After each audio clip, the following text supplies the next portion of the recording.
Ai, finalmente vou poder descansar um pouquinho, né? Final de ano, Natal, cantata de Natal, ensaiar aquele monte de criança. E ano novo. Ai, tirar umas férias do departamento infantil. Ai, graças a Deus deu tudo certo. Alô? Oi, pastor, tudo bom? Tudo na bênção? Hã? Ah, o calendário do Ministério Infantil? Já, pastor? Já para esse mês? Entendi. Cronograma com as festividades da igreja? Entendi. O orçamento também? Tudo assim, rápido, assim, de uma vezada só? Ai, meu Deus! Escola da Alegria, Escola da Alegria, a alegria do Senhor é nossa força. 2020 começou e você mal piscou o olho, já tem que planejar o ano inteiro. Eu sou a Alana Ramalho e nós vamos falar sobre planejamento, aulas, histórias, aplicação das histórias, né, Aninha? Essa é minha filha Ana. E esse canal ele é voltado para você, que é professor de criança, que é pai, que é educador, que é auxiliar de classe. Ele é voltado para a escola bíblica, para célula, para culto no lar, porque Deus tem me incomodado para transferir conhecimento e para que a gente possa ser voz profética na geração dos nossos filhos. Em nome de Jesus. Seja bem-vindo! Escola da Alegria. Inscreva-se, curta e compartilhe.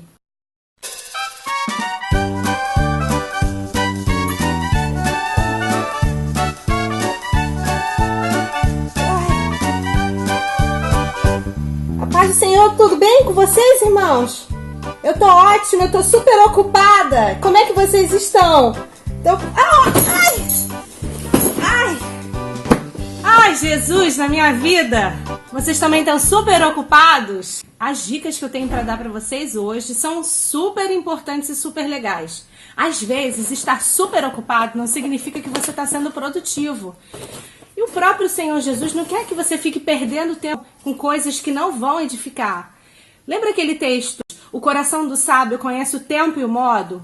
Então hoje a gente vai dar algumas dicas para você de como planejar o seu tempo e de focar nos objetivos certos para que você possa render e aproveitar muito melhor o ministério que Deus tem colocado em suas mãos. Vou apresentar para vocês dicas do que não se deve fazer e o que se deve fazer em termos de planejamento. Primeira coisa, excesso de objetivo. Não que eu já tenha obtido tudo isso ou tenha sido aperfeiçoado, mas prossigo para alcançá-lo, para o alvo, pois para isso também fui alcançado por Cristo Jesus. Filipenses 3,12.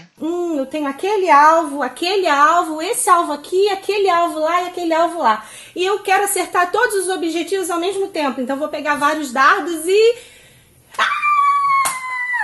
Não vai dar certo. Entendeu? Faltou foco. Você não vai conseguir acertar nem aquele, vai ficar tudo aleatório e o principal, o mais importante, vai ficar disperso. Se você é coordenador de ministério, você vai focar no seu ministério. Muitas vezes as pessoas estão trabalhando em vários ministérios ao mesmo tempo.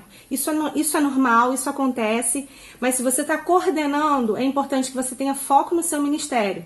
Muitas vezes vai acontecer das agendas dos ministérios coincidirem e você vai ter que dar prioridade a um em detrimento do outro. Não que você não vai ajudar, porque Deus estamos ocupados. Mas a segunda dica vai dizer uma coisa para vocês. Aprenda a dizer não. Seja, porém, o vosso falar sim, sim, não, não, porque o que passa disso é de procedência maligna. Mateus 5,37. Dizer sim para tudo não significa que você vai dar conta, que você é uma super pessoa que sabe encaixar tudo. Não, às vezes você tira do lugar uma coisa que é importante e coloca uma coisa que outra pessoa poderia fazer. Então procura dar foco naquilo que só você pode fazer ou naquilo que você tem sido delegado naquele momento. Estabeleça prioridades. Busquem, pois, em primeiro lugar o reino de Deus e a sua justiça, e todas essas coisas serão acrescentadas a vocês. Mateus 6,33.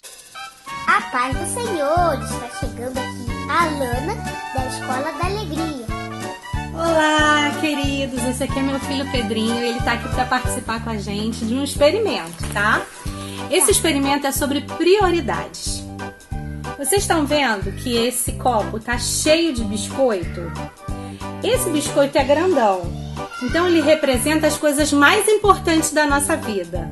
Você tá vendo que tem bastante prioridade grandona e ele cabe no copo. Eu vou colocar um pouquinho do sucrilho. Eu vou botar um punhado de sucrilho aqui, ó. Vocês estão vendo minha mão cheia? Vou colocar um punhado de sucrilho no copo e vou dar uma balançadinha, tá? Ajeitando aqui, ali, sucrilho. E depois do sucrilho, eu vou colocar um pouco de açúcar, tá? Tá. Então vamos lá.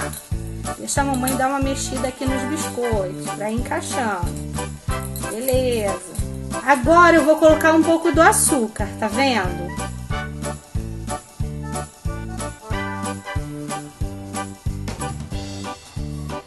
Vocês viram?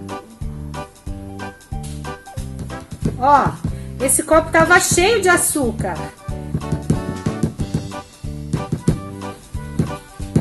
Ó, Chegando, Aninha. tá chegando a Aninha pra ver nosso experimento. Chega aqui, Aninha. Ó, vou colocar mais açúcar ainda. Tem que dar uma mexidinha, tá vendo? Tem que ficar tudo Pera aí, branco. calma, deixa a mamãe virar. Ó, o copo, crianças, está cheio de açúcar, de biscoitos e de sucrilho. Por quê? Eu comecei colocando os biscoitos. Muito bem. Agora vamos fazer a experiência ao contrário. Vou botar aqui de volta.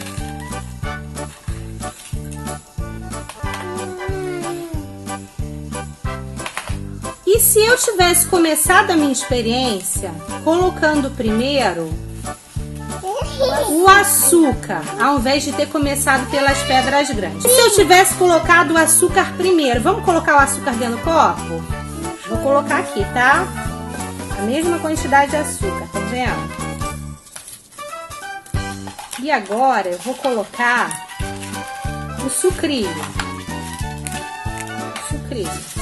Depois do açúcar. A mesma quantidade de sucrilho aqui. Agora vamos tentar colocar a mesma quantidade de biscoitos e ver se cabe. E olha só, transbordou o nosso copo, não tá cabendo. Ainda tem mais aqui biscoito aqui para tentar encaixar. Quer dizer o quê? Se você começar colocando as coisas que não são prioridade primeiro, você não vai sobrar tempo. O copo é como se fosse nosso tempo. Não vai sobrar tempo para as coisas que são realmente importantes, que são as prioridades. Quer um biscoito? Quer um biscoito, Pedrinho? Próxima dica: faça pausas. O Senhor é o meu pastor, nada me faltará. Deitar-me faz em verdes pastos, guia-me mansamente a águas tranquilas. Salmo 23, 1 e 2. A gente sabe que a produtividade é uma atividade concentrada. Então, se você ficar o tempo todo numa atividade, você vai acabar dilatando. E se você não fizer pausas, você não vai descansar. Tire uma mini férias, separe 20 minutos a cada 2, 1 hora de atividade focada para você dar uma pausa, tomar um café, conversar com alguém, pegar ideias. Mas não fica o tempo todo conversando nem pegando ideias. Você volta para sua atividade para você ser mais produtivo. Próxima dica. Defina a sua agenda, defina o tempo que você vai produzir. Naquela ocasião, eu também disse ao povo: cada um de vocês e o seu ajudante devem ficar à noite em Jerusalém, para que possam servir de guarda à noite e trabalhar durante o dia. Neemias 4, 22. Isso é muito importante. Por exemplo, eu tenho uma festividade e eu sei que eu levo 2 dias para trabalhar, para produzir, 48 horas eu resolvo, e aí eu diluo aquelas 48 horas em 2 semanas. Eu vou perder todas as outras horas procrastinando, enrolando. Então eu vou lá, eu preciso de 48 horas, eu vou dividir essas 48 horas em tantos dias para eu produzir. E assim, eu vou estar numa atividade concentrada e focada. E eu vou render muito mais com o meu tempo. Lembra que eu falei para você planejar quanto tempo você vai levar para cada coisa? Então, planeje as suas atividades. Planeje o seu dia, planeje a semana, planeje o mês. Coloque num papel, coloque numa planilha. E a gente vai usar algumas ferramentas também de informática, Excel, celular. Alana, eu gosto muito de trabalho manual e eu não sei mexer com esses equipamentos eletrônicos. A gente está num século que as crianças já nascem com eletrônicos. Então, se você não sabe, afia o machado. Pega a dica com seu sobrinho, às vezes com seu filho. Envolva pessoas no ministério que possam te ajudar. No sentido que a gente tem, nesse sentido, porque as planilhas elas vão facilitar muito a sua vida e daqui a pouquinho o próximo vídeo vai ser sobre isso, planejamento com cronograma, outro vídeo com orçamento e um calendário para 2020. Outra dica super importante, vocês conhecem a história do lenhador que estava afiando o machado? Não conhecem? Então ela é a próxima dica para vocês. Afiem os seus machados. Se estiver embotado ferro e não se afiar o corte, então se deve pôr mais força. Mas há sabedoria proveitosa para dar prosperidade. Eclesiastes 10:10. Era uma vez 2 lenhadores. Um lenhador era muito forte e o outro lenhador não era tão forte assim, mas era muito inteligente. E aí o lenhador mais forte, que gostava de desafiar os outros, fez um desafio para o lenhador que era mais fraquinho, mas também era muito inteligente. Falou assim, eu queria fazer um desafio a você. Nós temos essas 5 árvores mais ou menos do mesmo tronco para cada um, e eu queria ver quem que vai cortar essas árvores, derrubar essas árvores primeiro. E aí o lenhador que era mais forte, né, ele falou assim, eu vou ganhar essa aposta, fez essa aposta em troca lá de vou inventar aqui na história, de um almoço, né, no final eles iam ficar com muita fome, você vai pagar o meu almoço, uma caça maravilhosa. E aí o primeiro lenhador, que era o mais forte, começou a bater na árvore. Batia na árvore, e ele já estava começando a ficar suado, ficar cansado, ficar fedorento. E o segundo lenhador ficou lá na beirada da árvore, olhando para o machado, passando na pedra, né, olhando, verificando como é que estava o machado, passando ali na pedra. E o lenhador mais forte, correndo atrás do tempo para derrubar. Já tinha derrubado 2 árvores, faltavam somente 3. E o outro não tinha começado nem a primeira. E aí ele terminou, ele falou assim, você vai ficar aí descansando esse tempo todo aí encostado debaixo dessa árvore? Você não vai me ajudar não, ô maluco? Aí ele falou, não, calma, daqui a pouco eu vou. E aí o lenhador já na terceira árvore já estava começando a ficar cansado, o machado dele estava agarrando, ele estava tendo que fazer o dobro da força, e o machado agarrando, difícil de tirar, e o outro lenhador, que estava sentado debaixo da árvore, finalmente se levanta. Quando ele se levanta, ele começa a bater nas árvores. E derruba a primeira, derruba a segunda, derruba a terceira. O lenhador mais forte fica apavorado. O que aconteceu? Chegou a cair. Vamos lá. Não tem problema não. A gente continua de onde parou.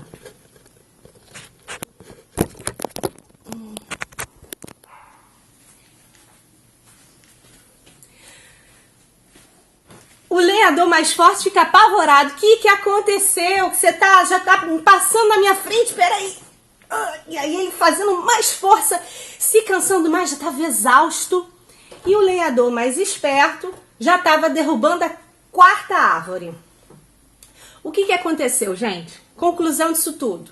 O lenhador mais fraco e mais inteligente derrubou as árvores, ficou menos cansado, tá? E ainda faturou a refeição lá com outro lenhador. O que ele estava fazendo enquanto ele estava sentado debaixo da árvore? Primeiro, ele estava descansando, estava repondo as suas energias direito, e estava muito calor naquele horário, ele estava esperando o sol dar uma baixada, porque aquele não era o melhor horário. Segundo, ele estava afiando, o principal, tá? estava afiando o machado dele. O machado estava meio cego. Ele sabia que se ele afiasse muito bem, ele ia precisar fazer menos força, e o machado ia ter um desempenho muito melhor. O que aconteceu com o outro lenhador que era mais forte? Ele achou que era mais forte, já foi no ímpeto. Muitas vezes a gente é assim no ministério. Vem o ministério na nossa mão pra gente fazer, a gente se joga de qualquer jeito. Claro que pela misericórdia de Deus, Deus vai nos ajudar. Mas às vezes isso acontece não só com o ministério infantil, eu sou planejadora e gestora também. E muitas vezes as pessoas vivem de fazejamento, vão fazendo sem planejar nada, sem ter estratégia. E aí elas se cansam mais, gastam mais tempo e muitas vezes ficam mais dispersas. E aí o outro lenhador começou a ficar disperso e você também estraga mais o material. Enfim, o lenhador esperto, ele afiou o machado dele. Então o machado dele estava muito mais potente para ele cortar as árvores. Ele foi cortar no horário certo, ele gastou um tempo afiando o machado. Irmãos, afiem o machado. O que significa afiar o machado? Se preparem, sejam preparados. Vamos lembrar do ensino de Jesus. Quando ele enviou os discípulos, ele não enviou de qualquer jeito. Os discípulos passaram por um processo, passaram por um preparo. Então, se Deus está te chamando para o ministério, faça cursos. Outra coisa que a gente vai falar no próximo objetivo em relação a ministério também. Se consagre, né? Mas a gente está falando principalmente em relação aos métodos. Faça curso, você tem sido chamado para o Ministério de Música, aprenda a tocar um instrumento, dê passos, não precisa pular, saltar etapas, vai devagar, vai no seu tempo. Alguns vão pegar com mais facilidade, mas não fique parado. Se você ficar parado diante da circunstância, o que vai acontecer? Você vai ficar paralisado. Se você precisar parar, que seja para afiar o machado. Se você precisar parar, que seja para beber uma água, respirar, que são aquelas pausas que eu falei na dica anterior. Mas que você possa avançar, tá? Porque o povo que conhece seu Deus é um povo forte e ativo e um povo que tem a sabedoria de Deus. Então, faça a oração para que você seja cheio da sabedoria de Deus, como o provérbio diz, né? O coração do sábio conhece o tempo e o modo. Saiba o tempo e o modo das coisas, o jeito de fazer. E vamos para a próxima dica? Próxima dica. A gente sabe que a gente está no mundo, mas a nossa batalha não é nesse mundo. Então, quando a gente está dentro de sala de aula para dar aula para as crianças, a gente tem que se revestir da armadura espiritual. Revesti-vos de toda a armadura de Deus, para que possais estar firmes contra as astutas ciladas do diabo. Efésios 6:11. Revista-se de toda a armadura de Deus. Hoje eu estou trazendo alguns visuais só para mostrar como que a gente fica focado, como vocês vão lembrar do machado, quando eu falei. A espada do Espírito, que é a palavra, que é a Bíblia. No sentido espiritual, afiar o seu machado espiritual é o quê? É você se dedicar ao conhecimento da palavra, é estudar. Às vezes, eu tenho dificuldade em aprender a Bíblia, porque tem palavras muito difíceis, então você pega livros. Enfim, esse canal é um canal para abençoar a sua vida e para a gente fazer uma troca muito boa, muito importante. Reciclagem, trazer novidades, enfim. Se você gostou, inscreva-se, compartilhe com seus amigos para que a gente possa espalhar essa mensagem. Beijinho, Deus abençoe e até a próxima! Escola da Alegria, Escola da Alegria, a alegria do Senhor é nossa força.